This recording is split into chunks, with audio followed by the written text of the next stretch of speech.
Hello everyone, welcome to my channel tips on mathematics. So complex analysis के आज के इस वीडियो लेक्चर में हम जो है कॉची-रीमान इक्वेशंस का एक जो है दूसरा फॉर्म देखेंगे, जिसको हम जानते हैं पोलर फॉर्म के नाम से। और साथ ही साथ हम जो प्रीवियस के लेक्चर में हमने कॉची-रीमान इक्वेशंस के बारे में डिस्कशन किया था, उसका जो है हम आज के इस लेक्चर में कुछ एग्जाम्पल लेकर के सॉल्व आउट करेंगे। तो चलिए देखते हैं, स्टार्ट करते हैं और बात करते हैं कि जो पोलर फॉर्म है वो क्या है। Polar form is nothing but it is the form of a Cauchy-Riemann CR equation, ठीक है ना। ये एक कॉची, आपको पता होगा कि जो हम x है और y है उसको हम पोलर फॉर्म में कैसे लिखते हैं, r और थीटा के फॉर्म में लिख देते हैं, ठीक है ना।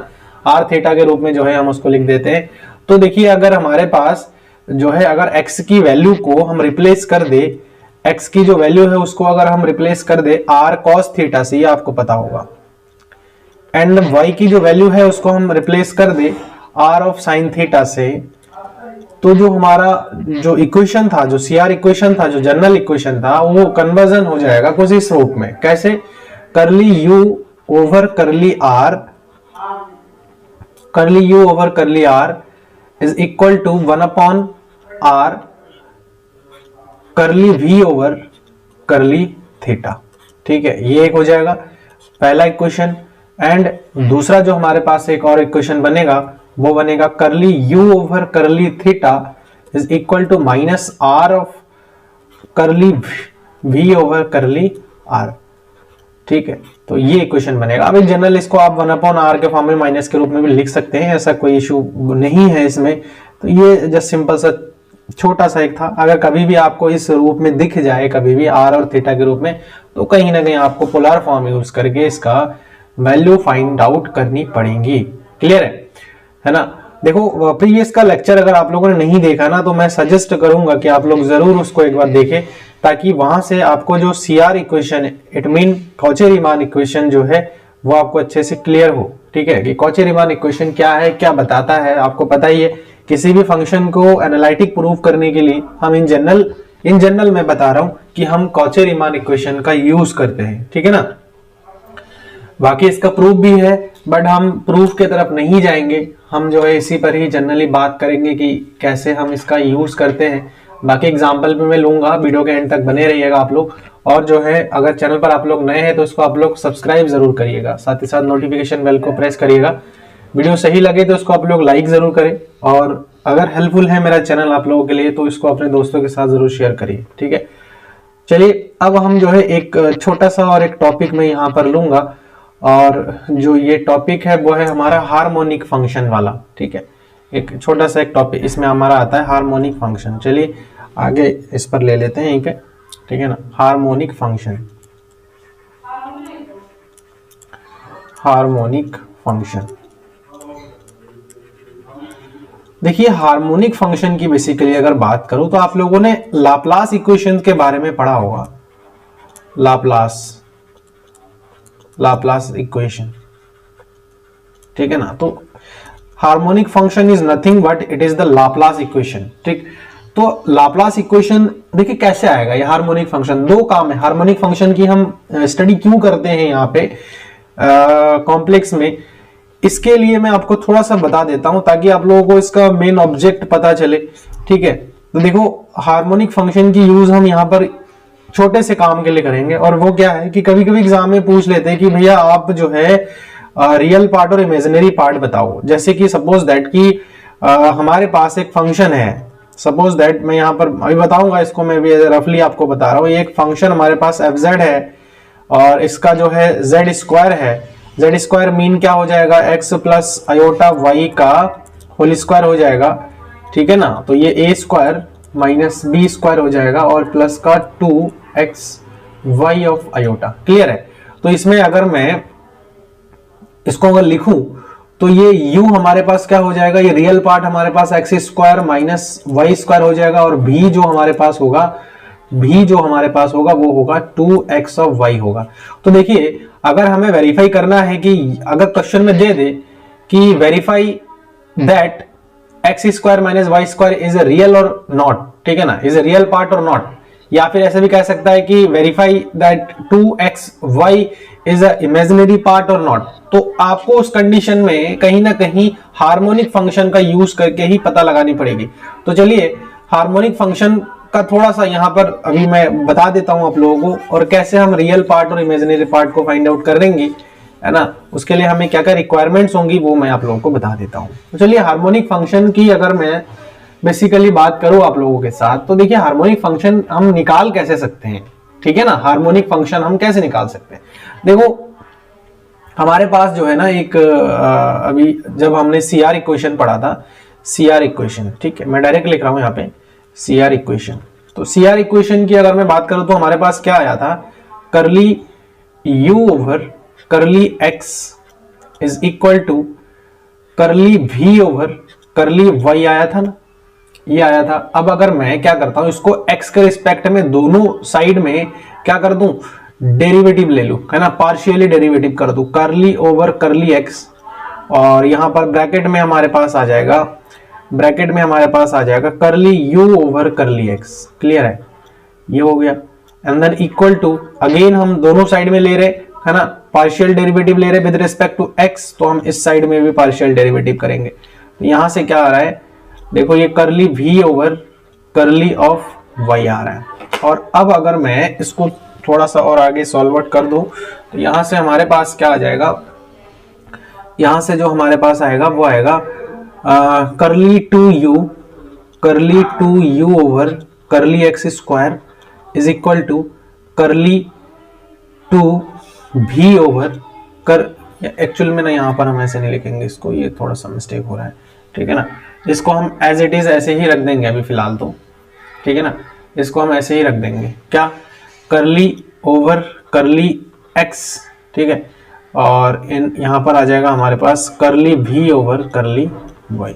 इसको अभी हम ऐसे रखते हैं, इसको हम अभी इक्वेशन नंबर 1 सपोज करेंगे, ठीक है। अगेन अगर मैं इसको फिर से y के रिस्पेक्ट में ही हम जो है डेरिवेटिव कर दे, किसको, दूसरे वाले को, जो दूसरा वाला हमारे पास एक फॉर्म और आता है ना, ठीक है, देखो कैसे। एंड आपको पता ही है दूसरा वाला जो इसमें फॉर्म आता है वो curly u over curly y is equal to हमारे पास होता है माइनस का करली v ओवर करली x। अब इसको मैं दोनों साइड में क्या कर दूंगा, y के रिस्पेक्ट में जो है, y के रिस्पेक्ट में जो है हम क्या कर देंगे, एंड करके मैं यहाँ पर y के रिस्पेक्ट में इसको करली ओवर करली y, और यहाँ पर ब्रैकेट में आ जाएगा हमारे पास करली v over curly y, sorry यहाँ पर करली u है ये, ठीक है, curly u over curly y is equal to, again यहाँ पर हमारे पास माइनस है तो करली ओवर करली y, ठीक है। अब आपको सही से क्लियर हो जाए इसलिए मैं अलग अलग यहाँ पर जो है कलर वेरिएंट यूज कर रहा हूं, तो यहाँ से आप लोग समझ सकते हैं कि हम दोनों साइड में यहाँ पर x से मल्टीप्लाई किया है इस इक्वेशन को, और इस इक्वेशन को दोनों साइड में हम y से मल्टीप्लाई कर रहे हैं, करली v over curly of x, ठीक है, ये आ जाएगा।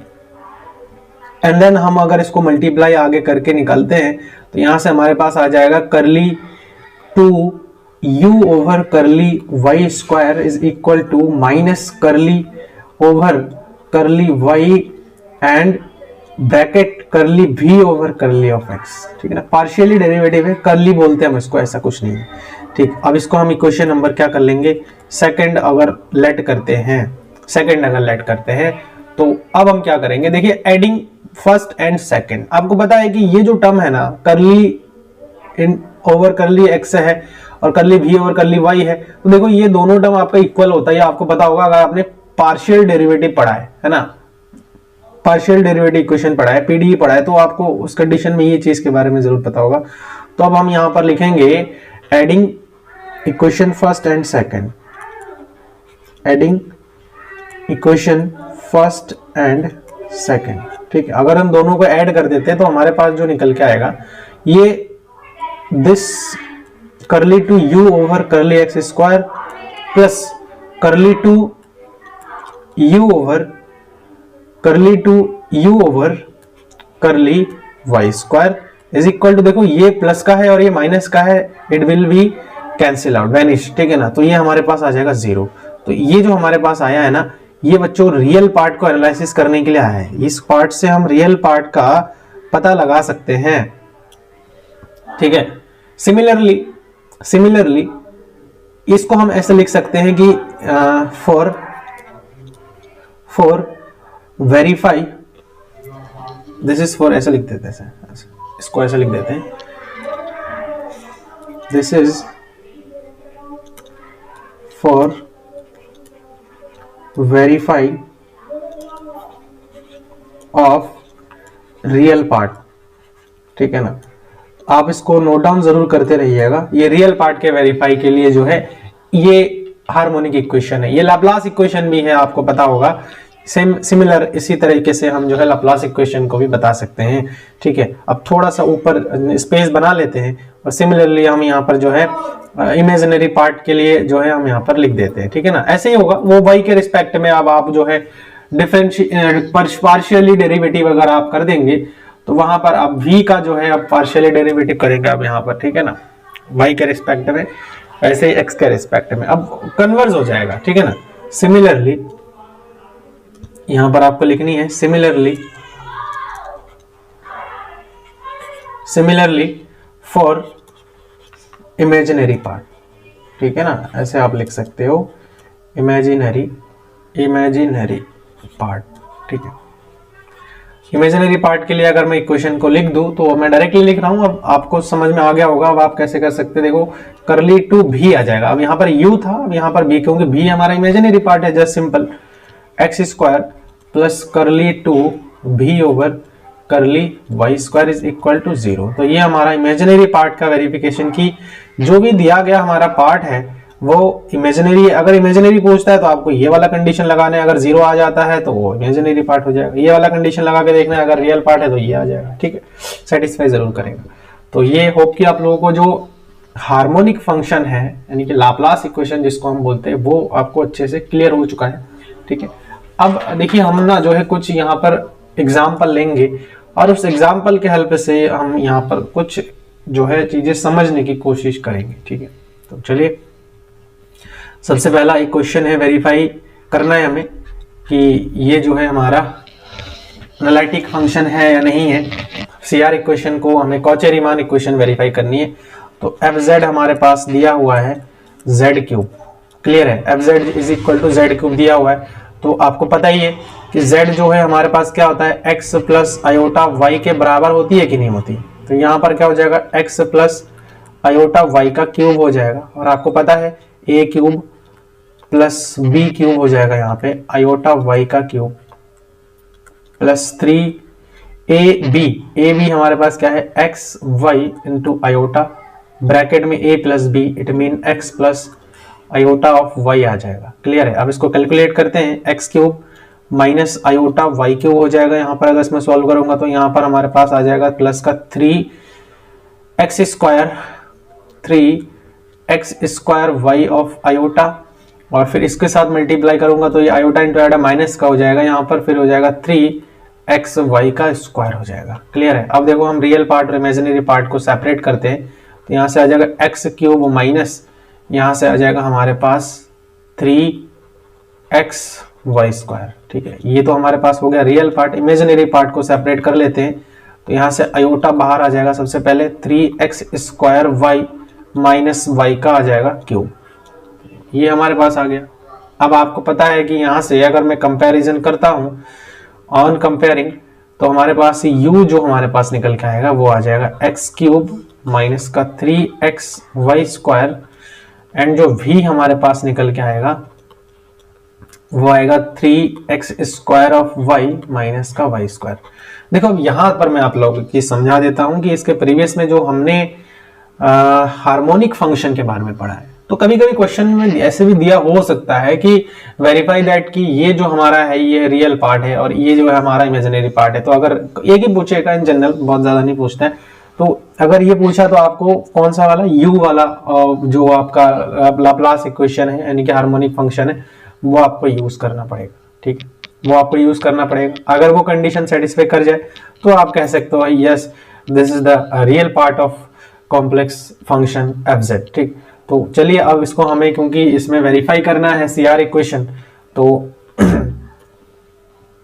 सीआर इक्वेशन के लिए आपको क्या करनी पड़ेगी, करली you over curly of x निकाल दो। तो u का x के रिस्पेक्ट में डिफरेंशिएट करनी है पार्शियली, तो पार्शियली डेरिवेटिव आपको पता होगा कि ये हो जाएगा 3x² माइनस यहाँ पर हो जाएगा हमारे पास 3y²। ठीक है, 3x² माइनस 3y² हो जाएगा। क्लियर है। अगला कहीं ऐसा तो नहीं है कि कुछ गड़बड़ हुआ हो, देखते एक बार। x के रिस्पेक्ट में कर रहे हैं तो ये 3x² आ जाएगा, माइनस यहाँ x हट जाएगा। ठीक है, फिर यहाँ पर हो जाएगा करली v ओवर करली y निकालनी पड़ेगी हमें। करली v ओवर करली y निकाल दो तो इसका v का y के रिस्पेक्ट में आ जाएगा, तो 3x² माइनस यहाँ पर हो जाएगा 2 जो है यहाँ पर हो जाएगा हमारे पास 2y²। ठीक है ना, 2y हो जाएगा सिंपली। तो देखो कहीं ना कहीं यहीं से ही हमारा जो है बराबर नहीं आ पा रहा है। ठीक है, यहीं से ही हमारा बराबर नहीं आ रहा है। तो ये पहली चीज तो यहीं पे ही क्लियर हो गया कि ये जो है हमारा क्या नहीं होगा, ये जो फंक्शन है वो हमारा एनालिटिक नहीं होगा। ठीक है ना, यहीं पे ये मना कर दिया है पहले ही। क्लियर है। तो अब देखो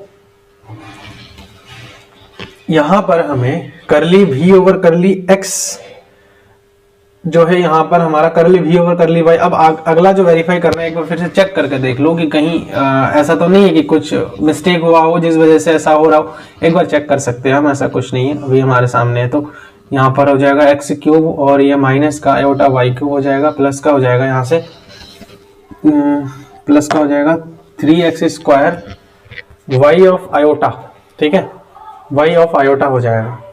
तो यहाँ से जो है ये थोड़ा सा यहाँ पर गड़बड़ हुआ है, तो यहाँ पर हम उसको सही कर लेते हैं। ये एक्चुअल में क्या है ना, यहाँ पर क्यूब है ये। ठीक है, यहाँ पर हमारे पास क्यूब है तो हम इसको क्यूब लिखेंगे। अब सही हो गया ये। ठीक है, तो अब यहाँ से इसको भी ठीक करनी पड़ेगी हमें। चलिए, थोड़ा सा मिस्टेक हुआ है तो इसको हम सही कर लेते हैं। तो देखिए यहाँ से आ जाएगा 3x² माइनस का हो जाएगा यहाँ पर 3y²। तो देखिए ये दोनों बराबर आ गए, और जब हमारे पास ये दोनों बराबर आ गया है इसका मतलब क्या है कि हम अगला स्टेप जो वेरीफाई करने के लिए जो इक्वेशन हमारे पास होता है हम उस पर जा सकते हैं। एंड नेक्स्ट हमारे पास क्या होता है, curly v over curly x को हमें वेरीफाई करनी है, मतलब v का x के रिस्पेक्ट में वेरीफाई करनी है। तो वो क्या हो जाएगा, v का x के रिस्पेक्ट में, ये v है इसका x के रिस्पेक्ट में करनी है। तो यहाँ पर हो जाएगा 6 ऑफ xy। ठीक है, और फिर u का करली u ओवर करली y। ठीक, करली u ओवर करली y का देखते हैं, इसका y के रिस्पेक्ट में करनी है तो माइनस का 6xy। तो देख सकते हैं आप लोग, सिंस यहां पर ये आ गया है हमारे पास कि curly u over curly x is equal to हमारे पास आया curly v over curly y, and again curly v over curly x जो आया है वो negative of curly u over curly y आया है। ठीक है ना, देयरफॉर fz इज एनालिटिक। हम ऐसे कह सकते हैं क्या, fz इज एनालिटिक। ठीक है ना, fz इज एनालिटिक। तो होप कि आपको जो ये क्वेश्चन है वो अच्छे से क्लियर हुआ है, और इसके प्रीवियस में जो मैंने आप लोगों को बताया है वो भी अच्छे से समझ में आया है। ठीक है, एक क्वेश्चन और है यहाँ पर, मैं उसको भी लेता हूँ आपके सामने। And the next question is question number 2। ये है हमारा f of z is equal to, ये हमारे पास है 3z² और प्लस का 5 of z minus 6 of iota है। क्लियर है। तो यहाँ पर आपको पता ही है कि ये जो fz है, z की value since z is equal to हमारे पास क्या होता है, x plus iota of y होता है। तो हम इसको रख देंगे f ऑफ z जो हमारे पास अब आ जाएगा वो है 3x प्लस आयोटा y का स्क्वायर हो जाएगा plus 5x plus iota y हो जाएगा माइनस का 6 ऑफ आयोटा हो जाएगा। इसको अब सॉल्व कर लेते हैं। 3 यहाँ पर हम इसको ब्रैकेट में x² और देखो ये माइनस का हो जाएगा y² और प्लस का हो जाएगा ये 2xy ऑफ आयोटा। तो ये आ जाएगा प्लस, यहाँ पर हो जाएगा 5 ऑफ x और यहाँ पर हो जाएगा प्लस का 5y ऑफ आयोटा माइनस का 6 ऑफ आयोटा। ठीक है, अब इसको सॉल्व कर लेते हैं। तो 3x² आ जाएगा माइनस का 3 ऑफ y² आ जाएगा प्लस का यहाँ पर हो जाएगा 3 2 6x y आयोटा, प्लस का यहाँ पर हो जाएगा 5 ऑफ x, प्लस का हो जाएगा यहाँ पर 5y of iota minus 6 of iota हो जाएगा। क्लियर?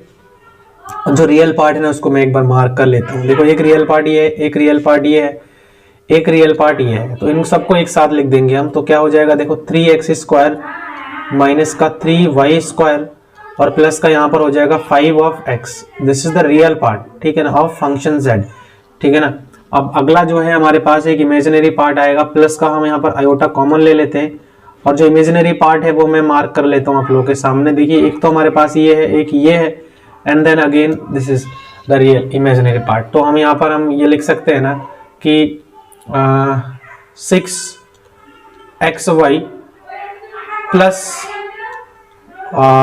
प्लस 5 ऑफ y हो जाएगा और माइनस का यहाँ पर हो जाएगा 6, ठीक है। तो अब यहाँ पर आप u एंड v को कैलकुलेट कर सकते हैं। u हमारे पास क्या आ जाएगा 3x स्क्वायर माइनस का 3y square plus 5 of x हो जाएगा, एंड v जो हमारे पास निकल के आ रहा है वो है 6xy plus 5 of y minus का 6, ठीक है। तो अब देखिए मैं आप लोगों के लिए ये एग्जाम्पल के तौर पर छोड़ूंगा इसको, क्योंकि मैंने इसके प्रीवियस के लेक्चर में भी बहुत सारा एग्जाम्पल आप लोगों को सॉल्व करके बताया वहां पे, और इसमें भी मैं आप लोगों को एक बता दिया है।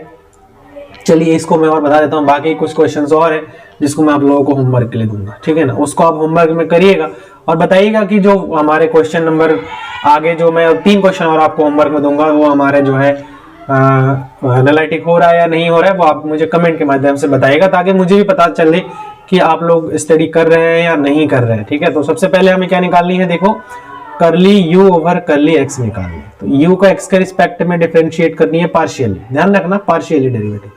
तो x के रिस्पेक्ट में करेंगे तो 6x हो जाएगा, तो 0 हो जाएगा, यहाँ पर प्लस का 5 हो जाएगा। फिर हमें क्या करनी होती है, v का y के रिस्पेक्ट में करनी होती है। तो v का y के रिस्पेक्ट में कर देंगे तो ये हमारा आ जाएगा 6x प्लस का यहाँ से आ जाएगा 5। देखिए ये दोनों बराबर आ गए। अगेन हम यहाँ पर क्या करेंगे,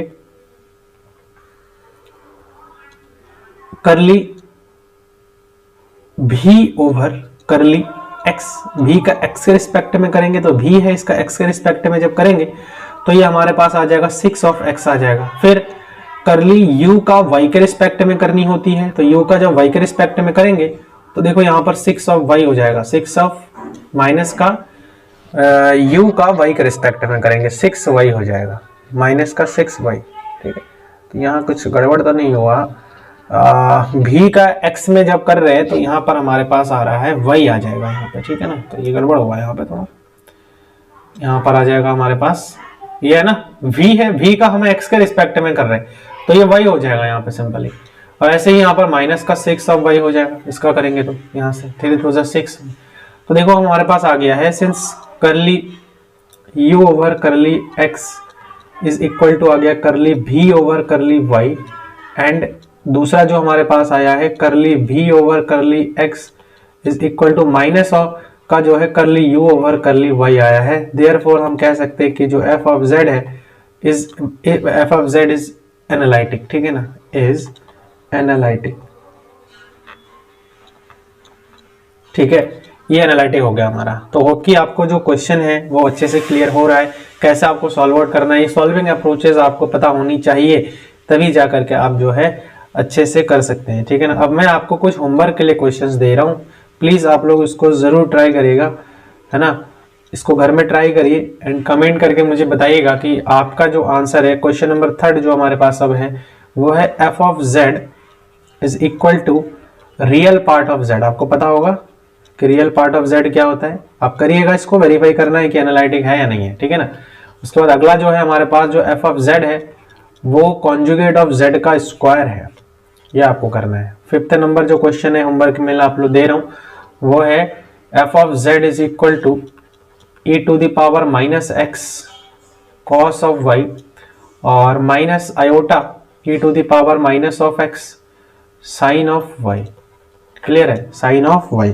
तो ये 3 क्वेश्चन है होमवर्क के लिए। देखिए अगर आपने प्रीवियस का लास्ट लेक्चर देखा है ना, एनालिटिक फंक्शन से रिलेटेड, है ना, CR इक्वेशन से रिलेटेड, तो आप ये क्वेश्चन जरूर कर पाएंगे, क्योंकि ऐसा एग्जाम्पल मैंने वहां पर भी लिया है, ठीक है, आप लोगों के लिए।